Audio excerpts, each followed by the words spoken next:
Hey, so this is really week 13. I am late posting the video for week 12. It was 22 miles, and my weekly runs were two 5 mile runs. I didn't do the 8 mile run. So I ran with the 11-minute pace group for majority of the 22 miles. For the first 12 miles, I ran straight. There was one hill that I encountered, so I was with one of the ladies that was doing the half, and we walked up the hill. We were the only two women in the group, so we were basically trying to motivate each other. And so we started at the art museum where the race will be, and we basically looped back there to for the half marathon people to stop. So after that, I got with the 11:30 pace group, and because I really didn't know how I was going to feel, because I felt good, but of course I had to finish 22 miles and I didn't know how I was going to feel. So my hamstrings started bothering me, and other than that, I was very tired.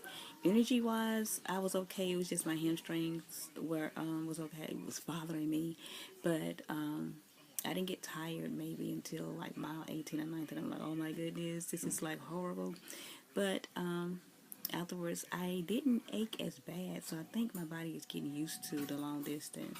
My hips were kind of sore, but I just came home and soaked in. I was, good for the rest of the day. Next day, I was able to wear heels like nothing happened. I didn't run 22 miles the day before. I tried to do 5 miles yesterday on the trail because it's raining here, and I could not even barely do a mile. So that's all I did was a mile, and other than that, it's not much to say. I'm already having taper crazy nightmares.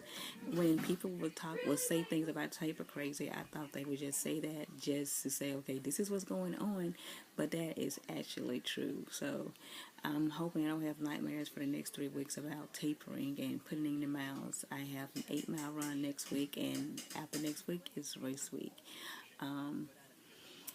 It's not much to say, but to trust my training. I'm going to miss it, even though I complained a lot and got emotional a lot, and that comes with it. I was excited at first, and I got to the period when I became emotional, and now I'm at the point it's like it's 4 months got me to where I am now, and this is it. What am I going to do afterwards? I have no idea.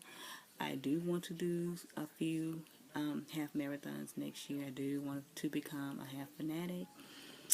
I'm not sure if I will try to do another marathon in 2016 other than the one I'm doing in January, but we will just have to see what happens.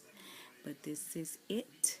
I will do a race recap, and I hope I have good news then. I want to finish in at least 4:46. I did order a pace band, and I'm going to try to keep looking at the pace band and monitoring my watch and make sure I can keep a decent time with that. I don't know how that goes. I wish I could have ordered it earlier, and I could have had it Saturday when I did my long run and kind of see how I pace myself. But I still may go with the pace group of 450, and hopefully they can keep me on and I can finish, like I said, under 5 hours, and I'm hoping I can. I will tape up really good with KT tape. I am so glad I switched out my shoes so I know what shoes I would wear race day.